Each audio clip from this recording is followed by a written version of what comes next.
Hello guys! Welcome to Gamay Nga Dako Vlog! So kung bago ka pa lang dito sa aking channel, so huwag kalimutang mag-subscribe. Ayan, i-hit mo na rin yung bell all para updated ka sa aking mga bagong upload. So for today's video ay gagawa tayo ng patatas salad na meron siyang combination ng mushroom. And ito ay napaka-healthy dahil gagawin natin dito ay lagyan ng mayonnaise. So dito sa pot, nagpakulo tayo at nilunod na nga natin. Ayan guys, magigisa na tayo ng ating, ang tawag nito, mushroom. Ayan. Igigisa lang natin yan, lutuin natin. So pagsabayin na natin pati yung ating green bell pepper.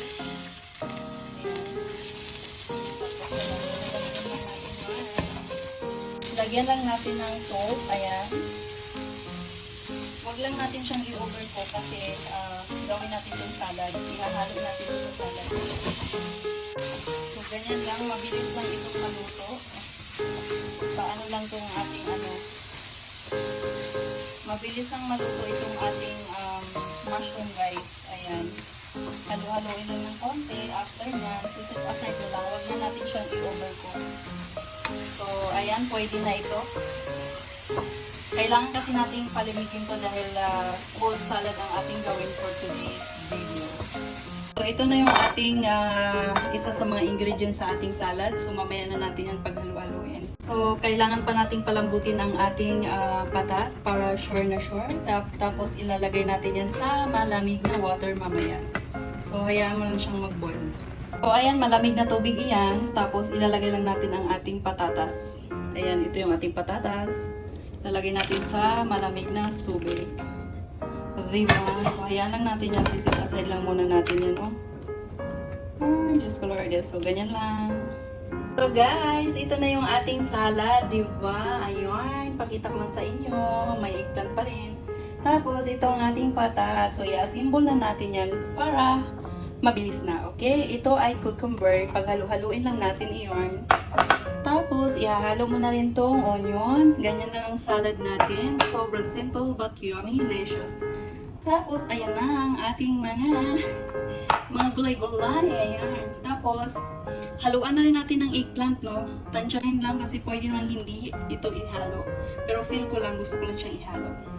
Tapos, ang ating main ingredient, walang iba kundi ang patatas. Ayan, halo-halo lang yan to the max. Tapos, lagyan na natin ng itlog. Ayan, nasa sa inyo na yan kung anong gusto nyong halo-halo sa inyong salad. Sarap nito, promise.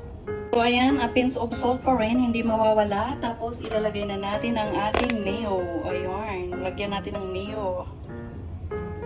Sarap, diba? Tapos, pigaan natin ng lemon, no? As in, kunti lang, as in yung ano lang. Kayo bahala, pwede namang hindi. Ayan, may nasali pang buto. Tatanggalin natin yan. So, tatlong buto for the go. So, ayan, iubos na natin itong ating green onion, no? Tapos, halu-haluin na natin yan. Pwede na yun. Healthy na yung salad mo. Diba? Sobrang yummy. So, yun lang. Ganito lang kasimple gumawa ng salad, guys. Kayo na bahala. It's your choice kung ano pag halo-haluin mong combination. Napakasarap. Bongga. Ay, nako, perfect talaga siya. Promise.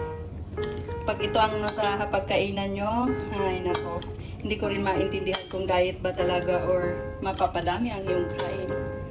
So, ayan, hanggang dito na lang ang ating salad for today. Thank you so much. Ganyan lang ang paggawa ng salad, halo-halo to the max. So, yun lang. Have a nice day.